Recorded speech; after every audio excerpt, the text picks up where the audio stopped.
皆さんご機嫌いかがでしょうか。本チャンネルでは数式モデリング技術の重要性を啓蒙する動画を配信しています。多くの人は強膜という用語を聞いたことがないと思います。これは私たちの周りで起こっている物質や熱の移動に深く関わっており、その存在は状況によって得にもなり損にもなります。前の動画で述べたように、強膜は化学反応を伴う数式モデリングの際に知っていなければならない基礎知識です。今回は強膜の身近な例と実験による観察結果の例を挙げ、その特徴を説明したいと思います。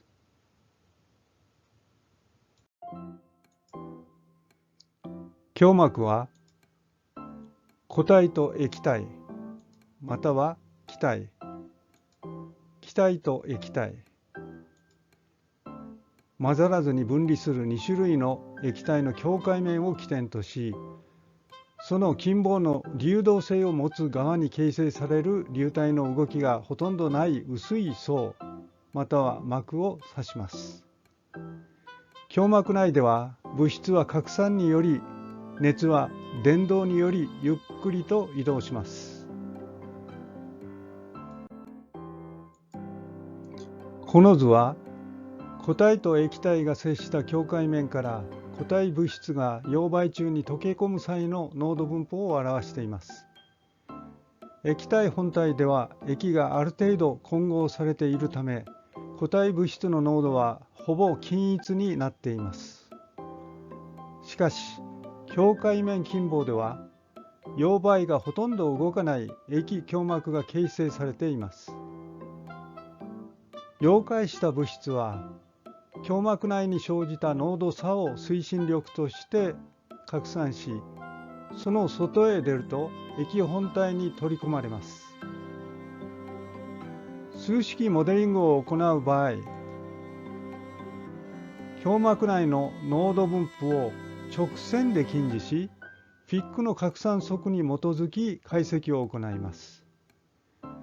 詳細は前の動画第1章1の13を視聴してください。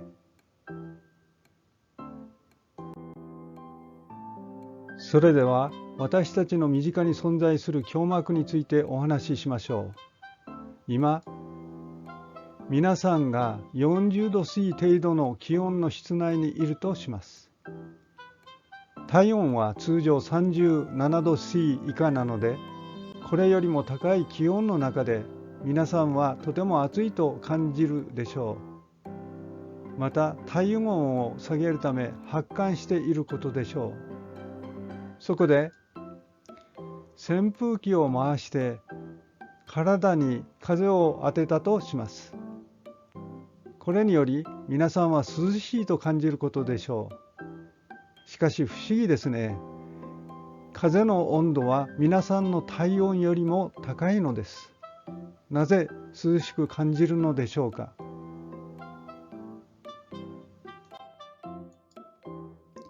食事をした後に体が温かくなったと感じたことがありませんか。これは体内で食べ物を分解することにより発生する熱が原因です。例えばご飯やパンのような糖質を摂ると、でんぷんがブドウ糖を経て次々と低分子の物質へと分解されます。この時糖質が持っていた結合エネルギーは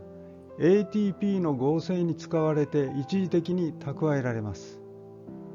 しかしこの合成に使われるエネルギーは 70% 程度であり、残りの 30% は熱になると言われています。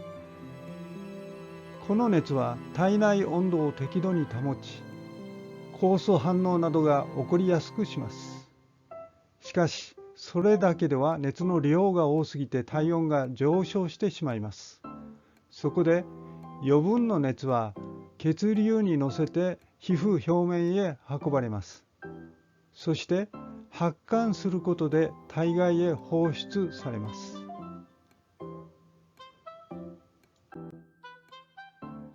ところが空気の層に包まれた体の表面では空気がよどんでいます。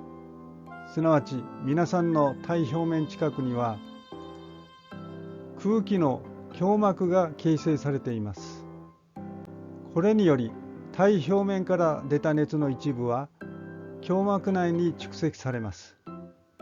これにより皆さんは暑いと感じます。この熱を除去するには胸膜を壊すことです。簡単な方法は体の表面に風を当てることです。風の温度がわずかに体温より高くても胸膜を破壊することで体表面に滞留している熱が除去され、皆さんは涼しいと感じるわけです。この場合、胸膜の存在は損になりますね。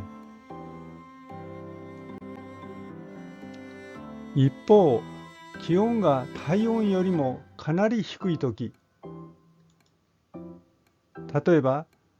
10度水以下のとき、私たちは寒く感じます。風に吹かれると胸膜内にとどまっている熱が放出され、体が一層冷えてしまいます。この場合には胸膜があった方がよく、その存在は得になります。氷のように気温よりも冷たい物体が空気中に置かれている場合はどうでしょうか。氷に風を当てると早く溶けます。この場合も胸膜が関係しています。風にさらされることにより氷の周りの胸膜が破壊され、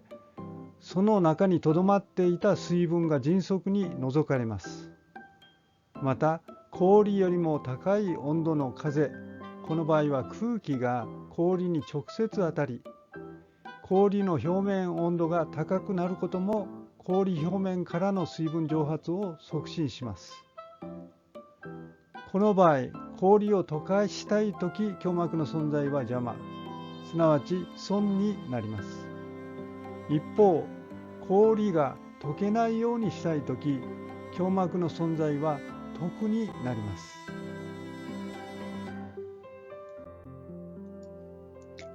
水路の壁を触るとぬるぬるとします。これは微生物が水路の表面に付着し、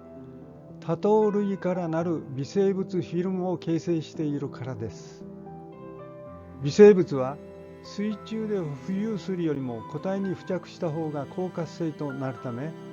そのような環境を選択すると言われています。結果として固体表面で迅速に増殖し、微生物フィルムが形成されます。水路壁面近傍では水の動きが遅く、胸膜が形成されています。境界面には水に含まれる有機物や無機物が集まり、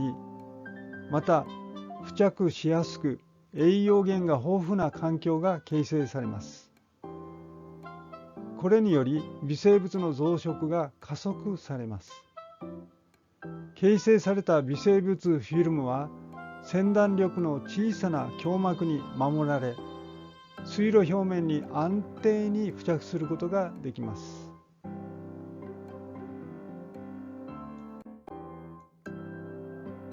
熱いものを食べるとき、息を吹きかけて冷ましますね。これも食べ物の表面に形成される胸膜を壊すことで熱を放出しやすくしていると考えることができます。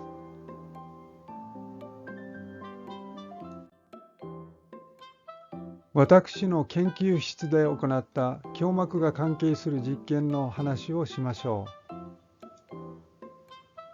角型容器の上面の板を丸く開け、そこに金網を張りました。その上に直径数ミリメートルの吸着剤粒子を置きました。金網の下には電気ファンがあります。これを回すと、容器の下から吸い込まれた空気は旋回流となり、吸着剤粒子が整地した金網を通り抜け、上部から放出されます。空気流量がある大きさ以上になると、吸着剤粒子は金網の上を転げ回ります。この装置を体積70リッターの箱の中に入れ、空気中のアンモニアの回分式吸着実験を行いました。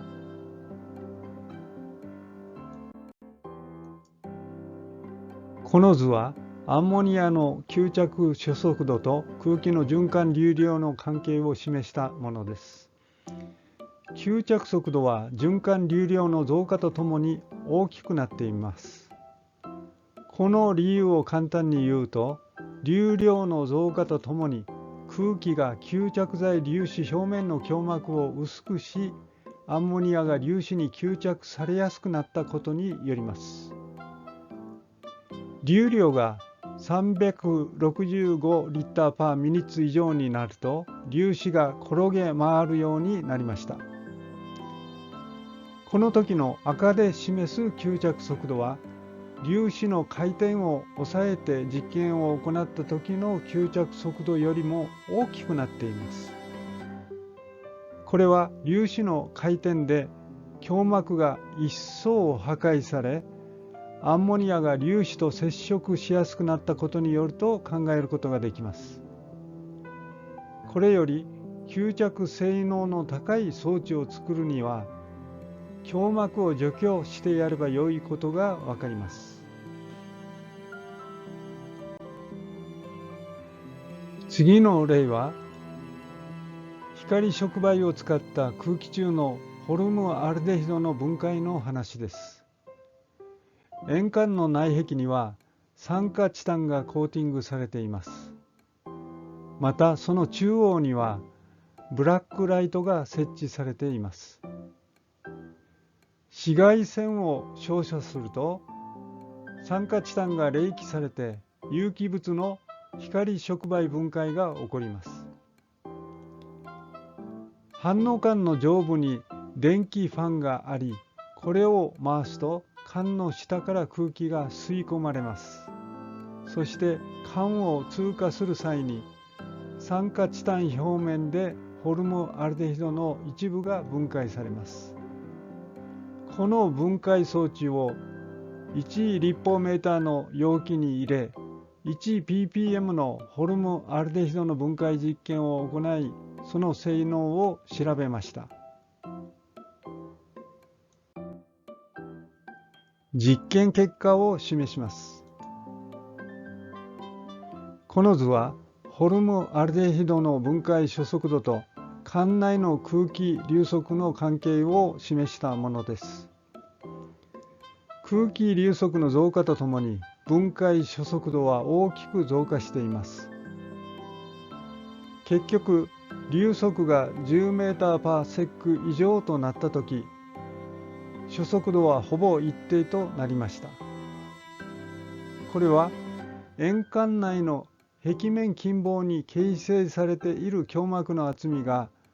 空気流速の増加とともに薄くなり、ホルムアルデヒドが酸化チタンと接触しやすくなったことで迅速に分解されたことによると考えることができます。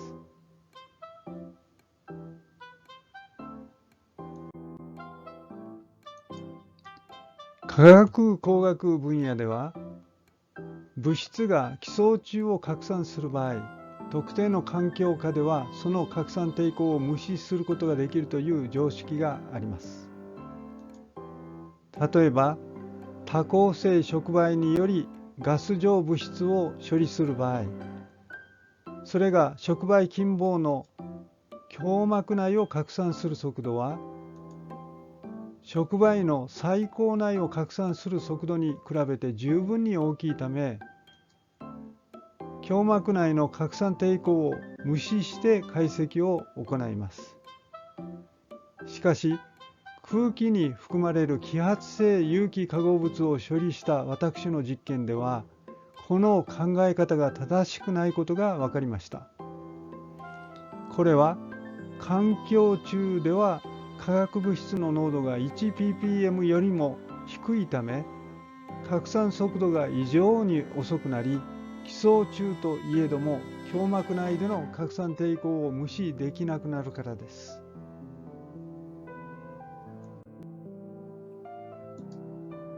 胸膜の除去は2つの効果を生みます。1つ目は分解速度が高くなることです。2つ目はホルムアルデヒドのような揮発性有機化合物をごく低濃度まで分解できることです。したがって高性能の光触媒反応器を開発する場合、前述の吸着装置と同じように胸膜の除去を考慮する必要があります。以上のように胸膜は私たちの身近に存在します。胸膜の存在を意識するようになれば、さまざまな現象を解釈できるようになると思います。